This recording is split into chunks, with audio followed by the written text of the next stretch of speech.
Hello, everyone. Welcome to Deconstructing Politics. My name is Eli. And I'm Tommy. Just in today, we are now officially part of the K-Hive because... Shout out K-Hive. Yeah, shout out K-Hive. Just recently, there's been a lot of discourse after that disastrous debate performance from Joe Biden last week. I thought it went really well. Oh, yeah. I like the stumbling and the muttering. I think yeah. I didn't watch it, so... yeah. Yeah, exactly. So there's been a lot of talk on who's going to be replacing him, mostly because Joe Biden himself doesn't want to stand down, but there's been a lot of people very unhappy in the Democratic Party. Well, should we get into context? Why are they asking him to stand out? What actually happened at that debate? Why was it so bad? Oh, yeah. So essentially, it was a really bad performance. Joe Biden fumbled on many questions and key issues, seemed to be just kind of like losing the grip on it. He stumbled his way, lost track. Meanwhile, Trump was basically lying the entire time. So it was brutal. It was like overwhelmingly from Democratic donors, from his own staff, from many Democratic politicians publicly saying that it was a bad performance and it showed his weakness. Yeah, I mean, he's old. Shocker. I know that this is not, no one was expecting to hear this, but hot take, Joe Biden is an old man. And from what I understand, again, I did not watch the debate. I've heard about some of the reaction afterwards. I was on a train to Chicago. But from what I could tell, there was basically such a bad performance that everyone is calling for him to step down, at least within the party. A lot of prominent Democrats and donors, as you were saying, Eli, want him to step down. Yeah, so according to CNN, there's a large and increasing group of House Democrats concerned about the president's candidacy, representing a broad swath of the caucus. Another House Democratic lawmaker told CNN on condition of anonymity. I'm not even going to try. To speak candidly, we are deeply concerned about his trajectory and his ability to win. We want to give him space to make a decision, no step aside, but we will be increasingly vocal about our concerns if he doesn't. So, with top Dems calling for Biden to step down, there's been a lot of talk in the air. There's been a lot of guessing on who would be that replacement. Well, before we even get there, I'm wondering why wouldn't Biden step down? What's the concern here? And also, why did this top Democrat speak on condition of anonymity? How did we get to this point where Joe Biden is the nominee and no one in the party wants him? So, I mean, Eli, I don't know how much you've been following that up until this point, but there was no primary. There was no, besides RFK Jr., who ran against, as a Democrat initially, and then immediately decided to change course, become an independent. There was Marianne Williamson, who decided to run against Joe Biden early on. I don't know if Marianne Williamson has suspended her campaign, but long story short, the DNC, working with Biden, basically decided there are going to be no debates. There isn't going to really be a primary. They just wanted people to line up behind Joe Biden. So we are now at a point, and while that was happening, progressives and some socialists were saying, this is undemocratic for the party to align behind one candidate to a degree where there is no chance for another candidate to be chosen. There were serious concerns about him being old, about his capacity to run as a candidate, and about his capacity to be president for the next 4 years. And they said there are better candidates that we can choose. We need people to be able to run against Biden. And the party and the president basically said, nope, we're not even going to give that any thought. You are just going to line up behind Biden or shut up. And it's now gotten to a point where top Democrats are afraid of in any way opposing Biden, afraid of in any way being seen as not with the party line. So that is where we're at today. People were calling for this. They predicted this, and the Democrats told them to go away, and now no one is surprised that Joe Biden is doing terribly. Well, yeah, and it's actually very interesting. It's almost now that they're having this realization, this come to God of like, oh my God, they were right the entire time, because now we have key Democratic figures within the party like coming out and expressing their concerns. I know Representative Jim Clyburn, who is a very influential member of the Democratic caucus, was partially the reason why Joe Biden won South Carolina during the reason in the 2020 primary. He recently said that if Joe Biden stepped down, he would support Kamala Harris, which is just a big move of like already lining up behind what potential people should be taking over. Nancy Pelosi even said it's something to consider. And just recently, a representative from Texas came out and publicly said that he should step down. Was this representative a Democrat or Republican? Do you He know? he is a Democrat. I'm trying to get the name right now, but yes, a Texas Democrat, I think, representing Austin. It called for him to step down.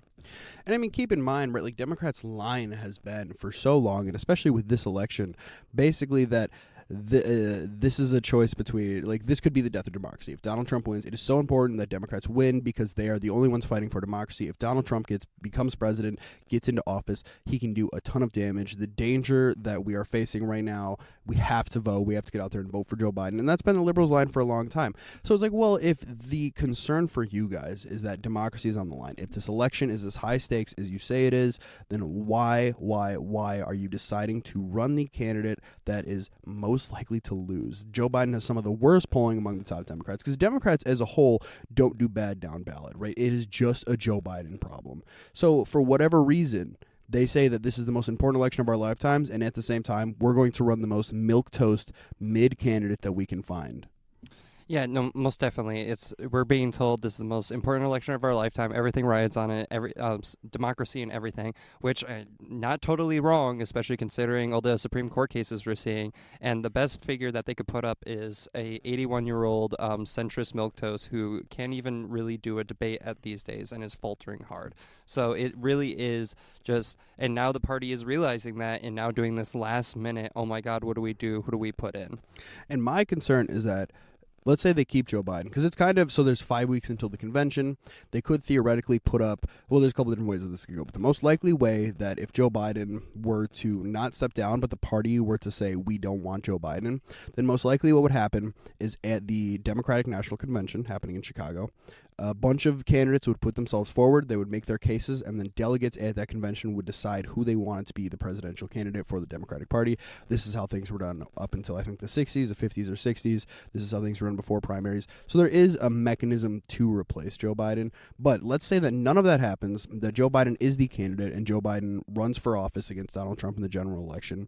What's going to happen is that if Joe Biden loses, they're going to turn around and they're going to blame us. They're going to blame the young people and the leftists for not getting out and voting enough. They're not going to take any responsibility for ensuring that there wasn't a primary, for ensuring that Joe Biden was the candidate, even despite the calls to take him down. And we are going to be the ones who are going to be blamed. So I'm looking forward to being blamed for the fall of democracy. Oh yeah, we got blamed in 2016 for Hillary losing all those Jill Stein votes. I was even seeing on Twitter a bunch of people being like, "Oh, do you feel good about those Jill Stein votes, guys?"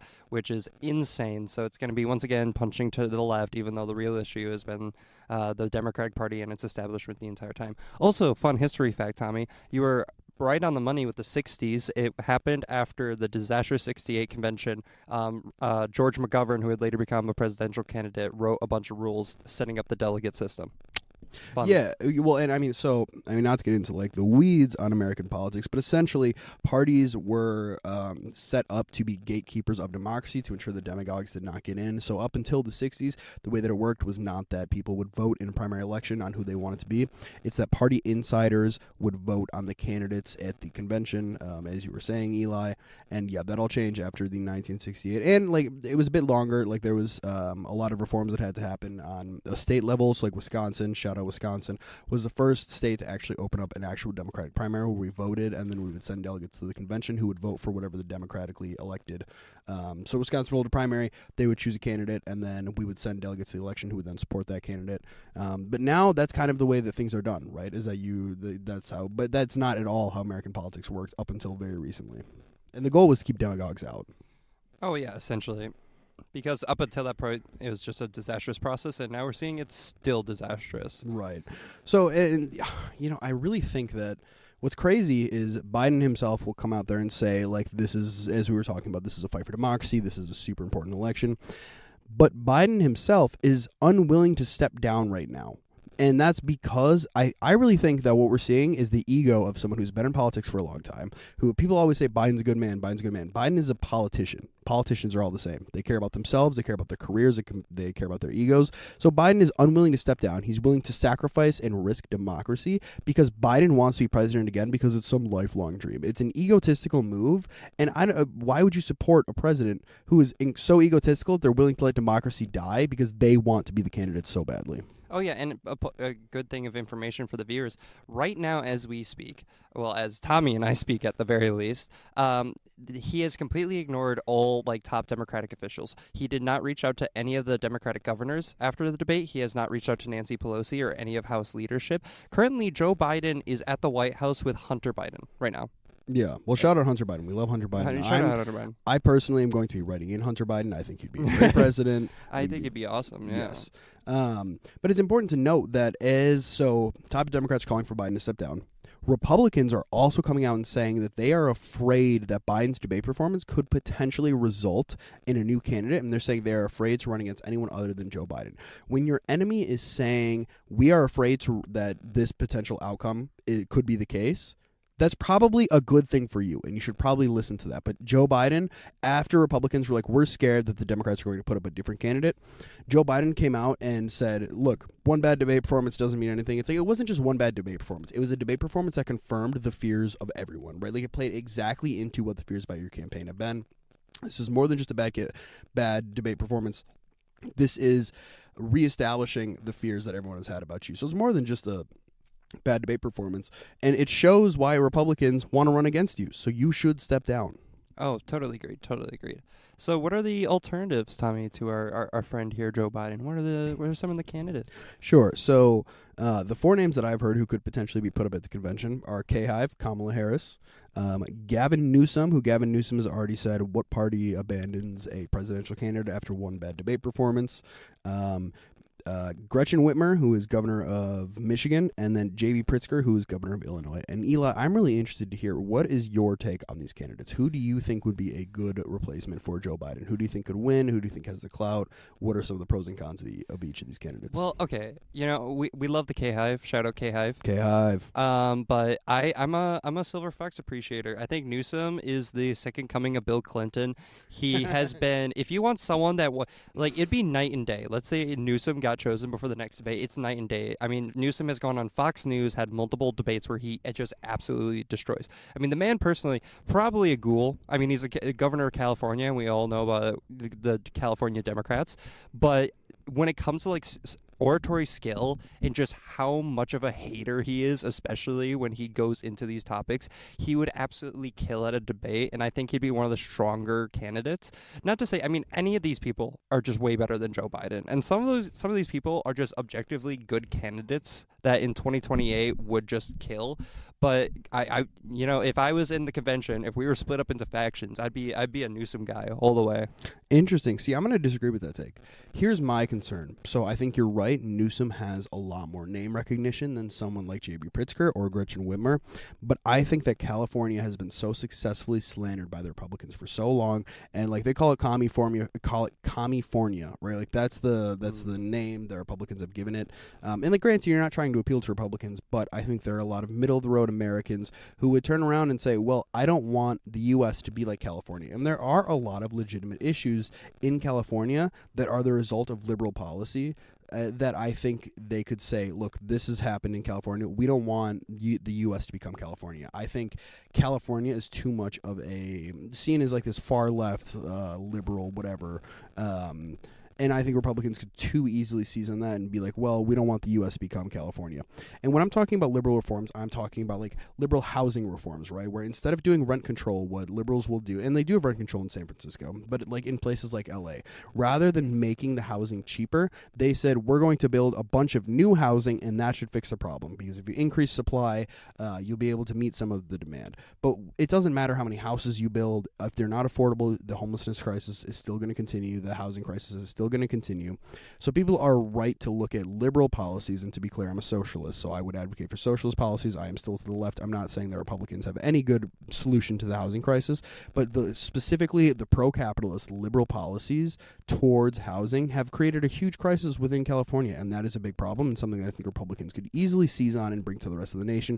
Again, I think the line that we don't want the U.S. to become California is kind of a banger that could work very well for Republicans, and that's my concern with Gavin Newsom. That's fair. I think that's definitely the number one weakness of Gavin Newsom. Just it's so easy to just hit on California. I think we talked about this before. It's so easy to hit on Florida. It'd be so easy to hit on California, which interestingly, Kamala Harris she's a senator from California, so I wonder if she'd get the same. But I think she's been kind of like disconnected from that for a bit now. But I wonder if they'd do the same things. But who's your pick, Tommy? Who's your personal pick? J.B. Pritzker. And maybe I'm a little bit biased because my family's from Illinois, so shout out Illinois. And I think that there is something to be said about the same argument could be applied to, well, we don't want the United States to become Chicago. But I would say that, it's much easier for J.B. Pritzker to navigate it. Well, we don't want the U.S. to become Chicago. J.B. Pritzker could come out and say, well, I'm not the mayor of Chicago. I'm the governor of Illinois. But I think having someone from the Midwest, having someone who's pro-labor, having someone who's generally popular and also very tough. Like, that's what I like about J.B. Pritzker, is that unlike these other candidates, Pritzker is not afraid to get down and dirty with Trump. Pritzker is very much willing to scrap, and I think he could do really well in debate. So I think Pritzker could be a winner. I also think Whitmer could be a winner. It is crazy that we just happen to get like the Democrat Donald Trump from Pritzker, like billionaire, like ready to so scrappy. It would be so funny to see a Democrat Trump versus like a Republican Trump. I think with these candidates, I mean, Whitmer, very popular, probably going to be running in 2028, if not, now. Whitmer is a very solid choice. It's just definitely when it comes to these like big names, kind of like I would say she's almost falling behind. I'd say Pritzker has really like levied his national reputation, but we'll have to see. Agreed. I agree with you 100%. But I mean, when we get down to it, Newsom has already vocally come out in support of Biden, basically saying, no, I'm not going to replace him, and everything like that, because, I think if I was Newsom right now, I'm just going to let it play. I'm just going to let it play because if Biden sticks in and loses, guess who's the front runner in 2028? Whitmer, I'm sure, is not going to get involved either. And JB, JB is doing his thing in Illinois. So I think really when we like break it all down, it would be great if we could actually get a choice, if there's actually some conversation. But it's going to be K-Hive Queen herself, Kamala Harris. How do you feel about her chances? Well, here's the thing, right? And this is the reason that a lot of people are saying, well, we don't want to replace Biden because what would happen is it would be done at the convention. And so Ezra Klein of the New York Times wrote this piece that was basically, this was back in February. Ezra Klein said we should vote for a Democratic candidate at the convention. Biden is not a good pick. And they're concerned then, and with the argument that they're still making now, which I understand, is basically that Joe Biden is the candidate that a lot of people have agreed on. And Kamala Harris does not have a ton of support within the party. However, the support that she does have, and I'm talking about party elites, I'm talking about like big-time Democrats, if she loses at the convention, which I think that she would, she's polling really low. I think people don't have a ton of confidence in her, in the job she's been given, like on immigration. She hasn't done a great job, so I think she would probably lose. What you would do is you would split the Democratic coalition at a point where you really need to be unified against Donald Trump. So the concern, and my concern as well, is that if Kamala won, I don't think she's a good candidate, and that if she doesn't win, that's going to split the party. And that is kind of the problem with electing anyone other than Joe Biden or trying to do these things through the convention. Yeah, it's totally fair. Honestly, I think it's still going to happen. I think she could honestly win at the convention just because if there's nobody else going for it, it's definitely going to be her. But I don't know. I saw some polling come out today where it was Joe Biden's chances against Trump's and then Kamala Harris's chances against Trump. And it at least like brings it to like a dead even. It brings it to a neck and neck where Biden is currently, especially after the debate performance, basically being blown out by Trump. Well, sorry, here's the thing, though, is like Tammy Baldwin is polling much better than her Senate opponent within Wisconsin. And in Michigan, the Democratic Senate candidate is polling much better against the Republican candidate. Like, Democrats, by and large, should not be neck and neck or losing to Donald Trump. They should be winning. If they are neck and neck or if they're losing, that is a problem of the candidate. And I think that is, we should be picking a candidate who has the popularity of the Democratic Party, right? Because the Democratic Party is much, much, much more popular, especially after the Supreme Court cases, which we're going to talk about later in the episode. Especially after the Supreme Court cases, is much more popular than the candidates themselves. And I think that Joe Biden and Kamala Harris are drags on the Democratic Party and the Democratic ticket. Like, Obama was a big boost to the down-ballot Democratic tickets. You do not see the same with Biden and Kamala. What you see is the exact opposite, is that they are being propped up by the down-ballot candidates. Like, their hope is that Tammy Baldwin is popular enough that she's going to bring out votes that can then go to Joe Biden and Kamala, which is not a good position to be in when you think that Donald Trump presents a legitimate threat to democracy, which he does. Yeah, most definitely. And speaking of, should we get on those scary SCOTUS decisions? Sure, yeah, we can absolutely talk about them. They've they've passed some absolutely major decisions. So SCOTUS within the past, I think, week or two, because they just ended their term. So SCOTUS has voted on Chevron, which Chevron, for those of you who don't know, was basically a case that gave federal regulators the ability to make decisions about regulations as opposed to the courts. And what the SCOTUS decision has done is it has put the power back in the hands of the courts.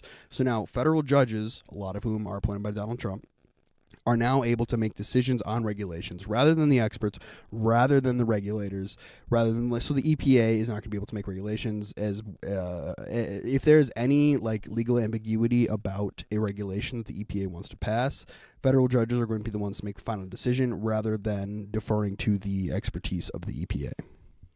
Yeah, which is just terrifying to begin with. It essentially means that the EPA has been stripped of everything that it can do to enforce itself. All these things, labor rights, everything else is essentially stripped to its bare bones, which I believe was a big part of Project 2025.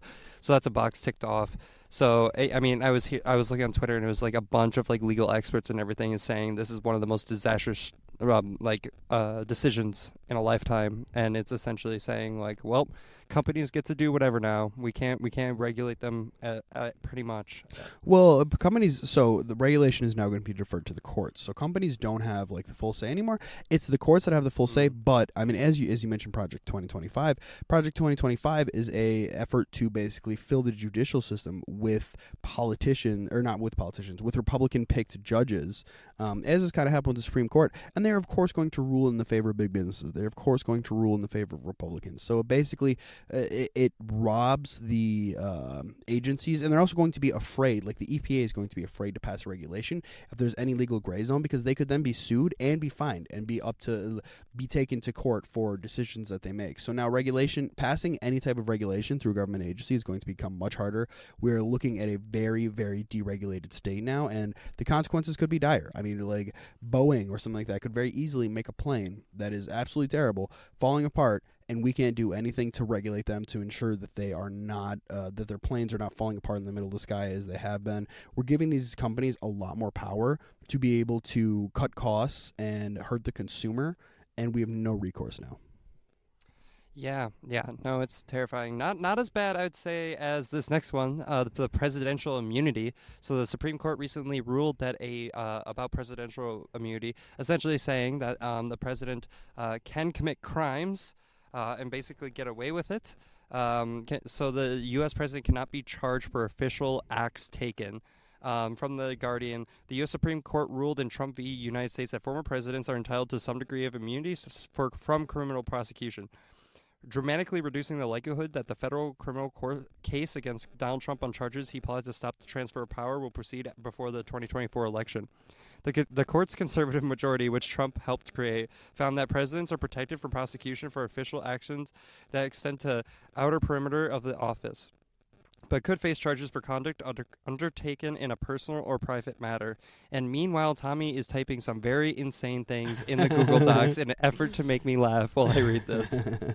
But yes, essentially, this makes we cannot charge former presidents on actions taken. This also, I think, would apply when a president is in power, which is just terrifying. We have given basically ultimate executive authority to the executive branch. And weirdly, this also means that Nixon is pardoned.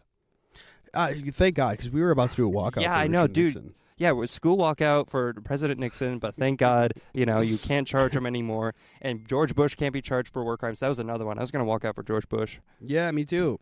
Yeah, well, I mean, George Bush hasn't been charged, but I mean, the fact that people are calling for George Bush to be charged because he committed war crimes, so what? Who doesn't commit a war crime every now and then? It's perfectly normal to accidentally commit a war crime and to kill civilians. It happens. Can I have a little oopsie? Can I just have a little oopsie with a missile? Like, come on. Can we give the guy a break? Let's, what did he do? He just, accidentally killed a bunch of civilians, but like those civilians should have gotten out of the way of the bullets and the bombs and all that.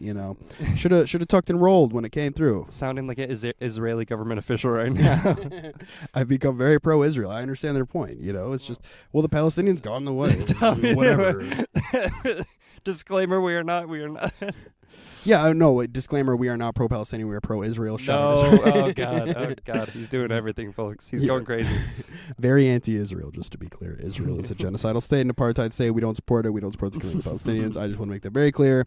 But back to the Supreme Court decision that basically allows presidents to, and I think it was Justice Sotomayor in her dissent wrote, basically, we are fundamentally changing the nature of the presidency, which is true because now presidents can do anything. My question, we've been talking a lot about Joe Biden now and his faults and his potentially losing to Trump as a concern. What if, and hear me out, with this new ruling, Joe Biden could just kill Donald Trump? Yeah, exactly. Just one ARAM missile to Mar-a-Lago, and our headaches are all gone. That's all it takes. Whip out a Smith and Wesson in a debate and just take care of it. It is an official act. It's an official act by the president. It is. We should be doing this, but it's insane. Like, this is essentially, once again, this is going back to most important election of our lifetime. Yeah, this is okay, democracy is on the line. Do something about it. Yep. Do something, because you're not going to change the Supreme Court now. And actually, what's going to matter is having a Democrat in office when future justices get in. Or potentially get killed by the president, because now the president has the ability to do that. And, that might happen. I'm just saying, if John Roberts catches a stray bullet from Joseph Robinette Biden, that is now protected by the Supreme Court. It's okay. It's all A-okay with the Supreme Court. So, the Democrats need to be taking this a lot more seriously. And there was a big sort of frustration where everyone was like, okay, how is Biden going to respond to this? And he took forever to respond to it. And it was essentially like, well, I'm not going to do it. It's okay. Don't worry. I'm not going to use it. And it's like, dude, that's not the issue. The issue is not if you're going to use it or not. The issue is the fact that this passed, and it doesn't matter if you're not going to use it. What are you going to do about it? What are you going to do to stop someone from actually taking advantage of it, which Trump is going to do, which Project 2025 outlined that it wants to do? What... And this is not us, just speculating. Donald Trump, as I'm sure you all have seen in Joe Biden's ads, has literally said, on day one, I'm going to be a dictator. I'm going to prosecute my political enemies. I'm going to go after them. He wants to silence any type of dissent within the federal government, and then he wants to fill it with his lackeys. And now he has the ability to do that. There's nothing to stop him. So, and keep in mind, this was a this was a ruling made by a Supreme Court that is 3, I believe, of the 8 or 9 judges have been appointed by Donald Trump. So this is the Republicans' goals. This is what they've been going for a while. This is a Republican and right-wing takeover of American politics, and it's been successful. And we are now at a point where if the Democratic nominee loses, which Joe Biden most likely will if he is a Democratic nominee, then the Republicans have free reign to do whatever they want and create the state that they've been trying to create, the nation that they've been trying to create for a long time now. And we've now ceded all power to them, which does not seem helpful to any of us. I mean, it's honestly just very scary. It's honestly something everyone needs to be keeping aware of and on their minds for. And it's something that the Democratic Party should actually start to take seriously. I mean, we're seeing now this nationwide, I would even say worldwide assault on democracy, assault on liberal values. So hey, it's now our turn. France apparently decided to not do anything, so it's okay. We got to do something about it, and especially with the size of the military, the main character that is the U.S., to lose this hard to the right is gonna be rough. Right. I mean, and to be clear, we're talking about the France thing was that France held, as we've talked about in previous episodes, France held its elections in the lower branch of government, and essentially their right wing won out huge. And now in America, the right wing is winning out huge. We're seeing a huge right wing shift within the world and geopolitics, and it seems as though the centrist neoliberal order has absolutely no ability or no willingness to even confront the threat that lies before us. And this is exactly what happened in 1930s, 1920s, leading up until World War II. I just want to point that out. We're looking at potentially a fascist movement within the world, and no neoliberals, center-left Democrats, want to do anything about it. The only option, in my opinion, is a far-left movement of the people, by the people, for the people, that we are trying to build here in Milwaukee through the DSA, through Frizzo, Socialist Alternative. All of these groups are trying to create a working-class world, and we are being cut at the limbs by every single centrist Democrat that you can. Absolutely. And it's absolutely vital that we create something like that. It's absolutely vital that everyone listening at home, anywhere, needs to get on this, needs to get on a project to actually present real power, because apparently the Democrats can't be trusted to do that.